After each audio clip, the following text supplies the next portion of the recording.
Le 8 mars 2014, à minuit 41, un Boeing 777 décolle. Jusque-là, rien de plus normal. Un décollage, comme on en voit des milliers. Mais ce qui arrive peu de temps après le décollage à Kuala Lumpur va changer le destin de 239 personnes. L'avion qui opérait pour la compagnie Malaysia Airlines et qui était censé rejoindre Pékin va soudainement disparaître des radars. Chez les contrôleurs aériens, c'est l'incompréhension.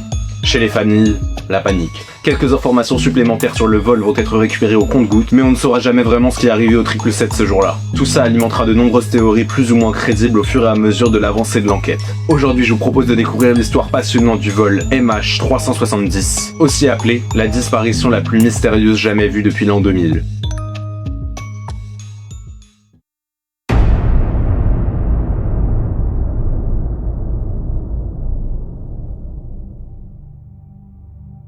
Ça fait un peu moins de 40 minutes que l'avion a décollé. Le commandant, Zahari Ahmad Shah, retenez bien son nom parce que c'est important, communique une ultime fois avec le contrôle aérien malaisien. Bonne nuit, Malaysia 370. Ce message sera le dernier entendu provenant de l'avion, et alors que celui-ci est à ce moment-là transféré au contrôle vietnamien, il ne confirme pas la fréquence radio. À cause de ça, il ne rentrera jamais en contact avec le pays qu'il était censé survoler. Quelques secondes à peine après cet événement, le transpondeur ne fonctionne plus. L'avion disparaît alors à tout jamais des radars secondaires. Cependant, c'est pas fini. En aviation civile, on a un système de communication automatique appelé ACARS, qui normalement assure le suivi de l'avion. Mais seulement quelques minutes après ça, les communications ne peuvent plus être transmises. Pourquoi ? Aucune idée. Mais encore une fois, ça s'arrête pas là. On découvre grâce à certains radars civils et militaires de nouvelles traces du vol MH370. En fait, pendant la disparition, un avion anonyme a laissé des traces. Cet avion, on en conclut donc que c'est le Boeing 777 de Malaysia Airlines. Mais alors qu'on étudie son itinéraire, on ne comprend pas grand-chose. Juste avant de rejoindre le Vietnam, il a fait subitement demi-tour. Ce changement de cap est bien sûr totalement incompris par les contrôleurs aériens. L'avion, qui semble avoir repris son trajet dans le sens inverse, traverse la péninsule malaise en direction de l'île de Penang, à l'ouest du pays. Ça fait plus d'1 heure que l'avion est déconnecté, et soudain, le réseau Inmarsat capte une nouvelle communication. Je l'ai dit plus tôt, mais c'est pas le pilote qui annonce qu'on est sauvé. Non, à vrai dire, au téléphone, personne ne répond. La station de Perth, qui reçoit le signal, tente d'élaborer des communications, mais rien n'y fait. Elle capte un signal actif à travers des messages automatiques pendant encore environ 6 heures. Mais à ce moment-là, le carburant est déjà fortement brûlé selon les estimations. Et alors que l'avion est à présent au-dessus de l'océan Indien, les signaux se coupent. Là, on comprend qu'il s'est sûrement crashé. Aucune zone d'atterrissage n'était assez proche pour le voir arriver malheureusement. Les familles comprennent petit à petit que les chances de revoir leurs proches sont quasi nulles. C'est à ce moment précis que les recherches les plus coûteuses de l'histoire de l'aviation vont être lancées. L'avion ne sera pas localisé pendant 3 ans, mais entre 2015 et 2016, nouveau rebondissement. Des débris échoués à l'ouest de l'océan Indien sont retrouvés. Ils sont analysés et effectivement, on découvre qu'ils appartiennent bien au vol MH370. Avec ces découvertes, on est maintenant sûr que l'avion s'est bel et bien crashé. Cependant, les recherches officielles s'arrêtent en janvier 2017. Certes, une compagnie privée lance de nouvelles recherches pile 1 an plus tard, mais elles n'aboutissent à rien et sont abandonnées 6 mois plus tard. Depuis, plus rien. Et alors qu'on pensait qu'on n'aurait plus du tout d'informations, en mars 2025, Ocean Infinity, la même entreprise privée qu'en 2018, lance de nouvelles recherches. Vous avez sûrement entendu d'ailleurs quand elles ont repris, mais ce que vous savez peut-être pas, c'est que finalement, elles se sont soldées par un échec. Pas de résultat probant. On pourrait penser que l'histoire s'arrête là, mais si vous regardez le temps de la vidéo, c'est pas du tout fini. Et oui, parce qu'après cette disparition, les théories ont commencé à arriver.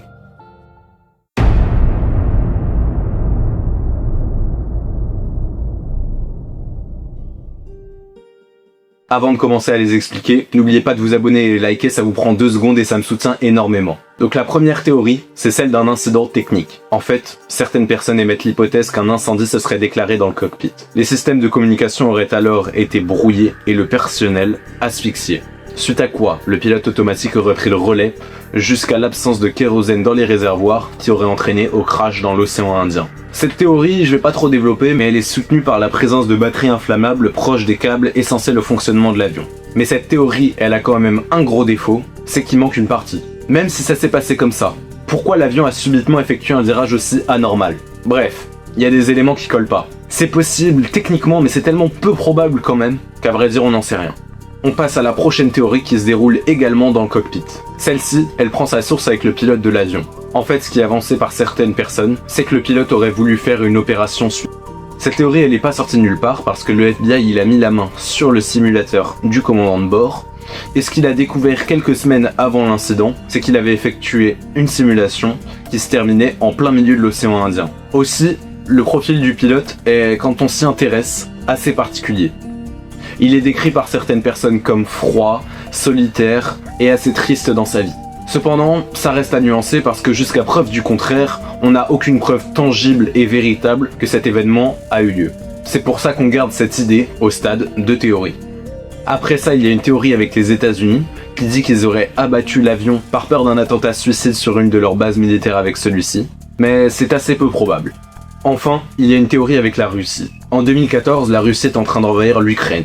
Et donc certaines personnes pensent qu'abattre un avion comme ça aurait pu détourner les regards de la Crimée pendant quelques temps pour laisser le champ libre à la Russie. Là-dessus, il y a des articles et je vous invite à les lire si ça vous intéresse, il y en a plein sur internet. Bon, des théories en vrai, il y en a plein. Toutes les citer et les expliciter, ce serait impossible. Donc ce dont on est sûr à quasi 100% aujourd'hui, c'est que l'avion s'est bien crashé dans l'océan Indien. Mais on sait pas grand chose de plus, malgré les expéditions de 2025-2026. Alors, selon vous, est-ce que nous saurons un jour les véritables causes de cette disparition? Ou serons-nous à jamais dans l'incompréhension avec cette histoire? Juste avant de finir la vidéo, je tiens à dire quelque chose d'important. Mais avant, abonnez-vous, likez et commentez, ça me soutient beaucoup, comme je l'ai déjà dit. Ce que je voulais dire, c'est que ce genre d'incident avec des avions, c'est quand même très rare. Oui, il y en a et il y en aura toujours. Mais il faut pas que ça vous empêche de prendre l'avion. L'avion, c'est sûrement l'une des plus grandes innovations du XXe siècle, alors profitons-en. Merci d'avoir regardé la vidéo, c'était le Savant Fou. Salut!